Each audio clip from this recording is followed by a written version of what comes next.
Bonjour cioè, transition difficile, quasi brutale.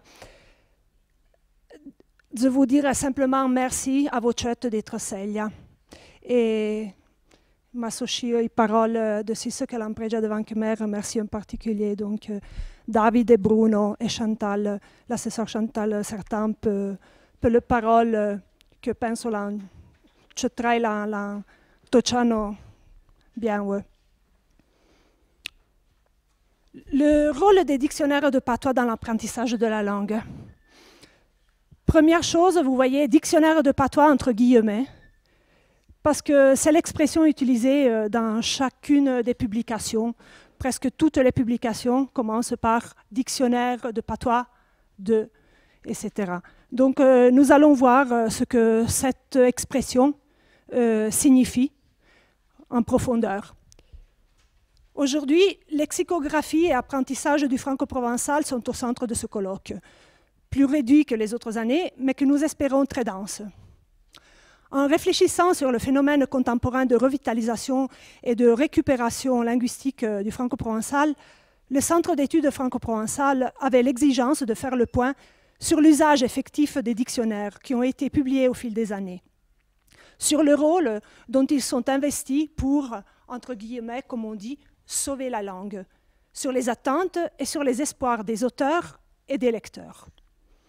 3 journées de travail auraient été nécessaires pour examiner tous les dictionnaires existants et donner la parole à tous les auteurs, pour le moins aux auteurs vivants, parce que la tradition des dictionnaires est ancienne. Mais quelqu'un aurait pu aussi se charger de présenter les dictionnaires les plus anciens. Ce n'était pas possible, avec les moyens dont dispose actuellement le Centre, ressources humaines et ressources financières. La résolution a été prise donc de faire l'impasse sur cette partie descriptive, très longue et certainement riche de découvertes inattendues, mais aussi un peu répétitive peut-être.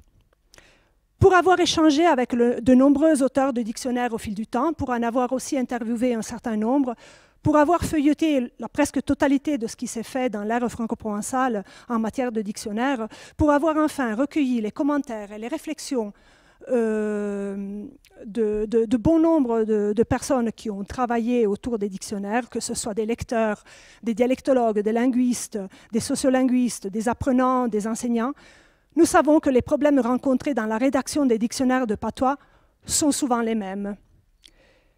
Combien d'énergie déployée par de si nombreux groupes de rédacteurs, la plupart du temps amateurs dévoués, profonds connaisseurs du patois du village, isolés les uns des autres souvent, pour tenter de résoudre les mêmes problèmes, ignorant les solutions trouvées par les uns ou juste ébauchées par les autres. Combien de fois le même piège, combien de fois le cul-de-sac? Parce qu'il faut tenir compte aussi de tous les projets de dictionnaires qui n'ont jamais vu le jour. N'oublions pas cela. Sur la table à côté, nous avons exposé quelques-uns des dictionnaires dont on a la trace, mais beaucoup de dictionnaires sont arrivés à la lettre A, à la lettre B, à la lettre F, mais ne sont jamais arrivés à la lettre Z.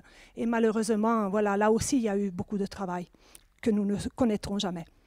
Une réflexion globale s'impose, menée par quelqu'un qui soit placé dans un bon point d'observation et qui soit doté d'un ensemble de connaissances et de méthodologies lui permettant de faire une synthèse sur un ensemble de questions qui dépassent le simple lecteur ou le rédacteur natif, mais auquel l'ébauche de la réflexion qui va suivre pourra être utile, comme l'a été pour nous dans cette longue phase de préparation qui a abouti dans la conférence d'aujourd'hui.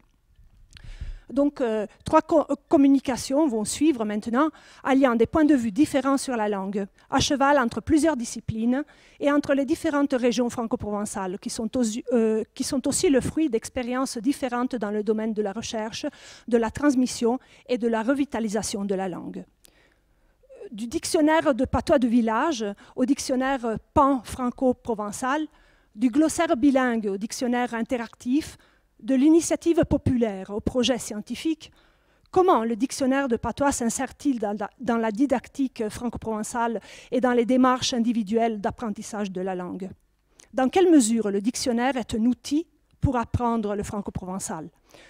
Nous savons que la réponse n'est presque jamais dans les dictionnaires. Les mots ne sont pas des boîtes qu'on ouvre pour avoir un sens.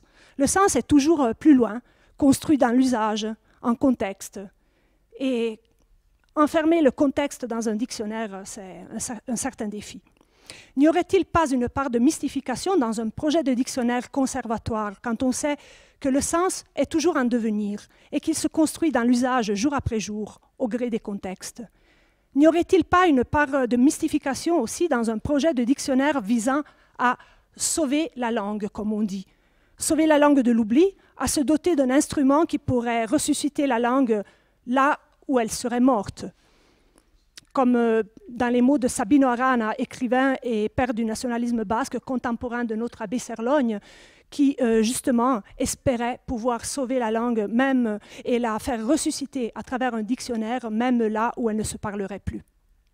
Face à la prolifération des dictionnaires dans l'ère franco-provençale, il y a lieu de se demander s'il ne s'agit pas aussi d'un phénomène de mimétisme dans cette implication des communautés locales pour faire valoir leur identité locale, se donnant pour mission la rédaction d'un dictionnaire du patois du village, donc avec un objectif qui va beaucoup au-delà de la simple conservation d'une liste de mots. Ces dictionnaires qui provoquent, avons-nous observé directement, des débats, parfois houleux, sur la variation d'un village à l'autre, parfois d'une famille à l'autre. Nous observons aussi que les dictionnaires du patois de la commune sont souvent le dictionnaire de la langue d'un cercle restreint de, entre guillemets, bons locuteurs, ceux qui participent ou qui ont été légitimés à rédiger le dictionnaire. Et le conflit centre-périphérie se reproduit à l'infini dans le phénomène de cristallisation de la langue et la plupart du temps n'aboutit que dans des querelles stériles.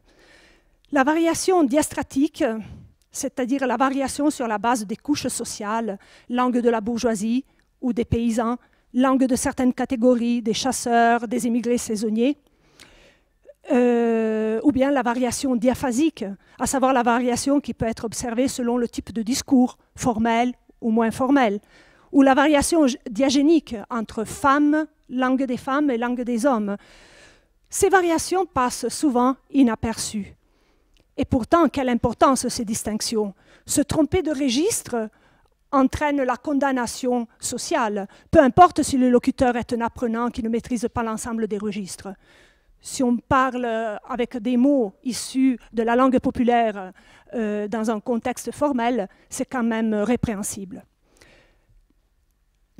Et donc, étudier ces autres types de variations nous a permis de constater d'ailleurs que souvent ces termes ont une extension très grande, bien au-delà de ce qu'on peut imaginer si on s'arrête à la variation diatopique.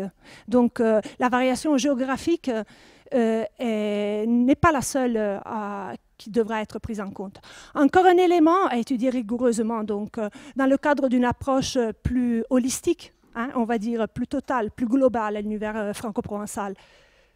Sur le fond commun, c'est sur le fond commun qu'il importe de focaliser notre attention si nous voulons apporter des réponses à ceux qui s'occupent de formation, de transmission, de planification linguistique.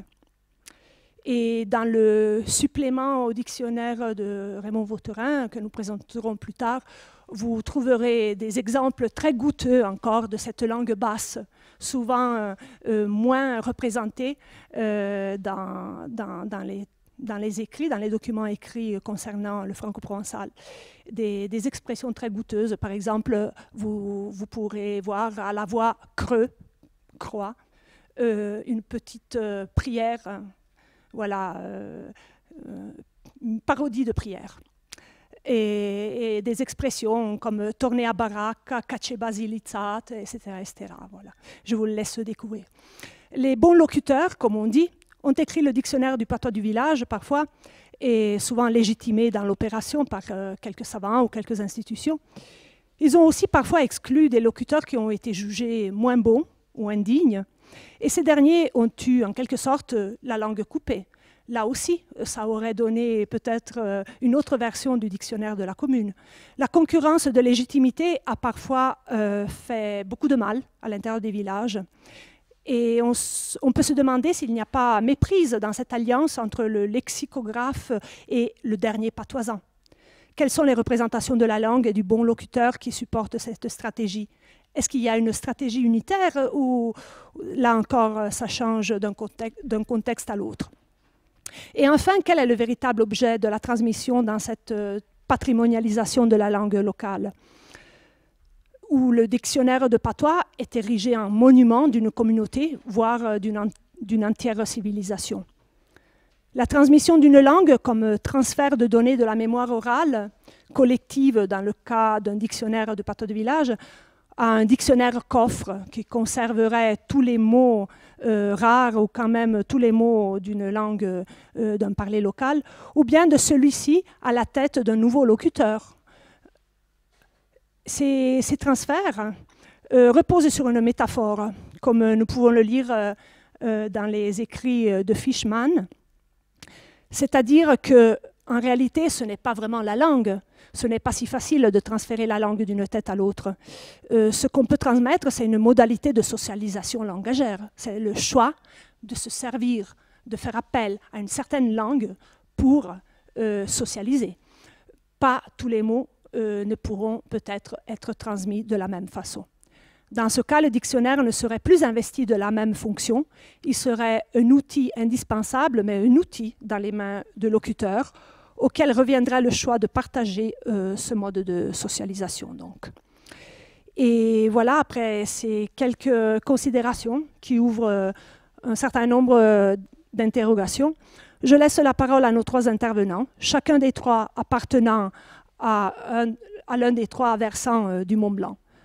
Un très bref, mais nous espérons très dense tour d'horizon pour tenter d'apporter quelques réponses aux nombreuses questions que nous avons placées sur la table pour cet après-midi.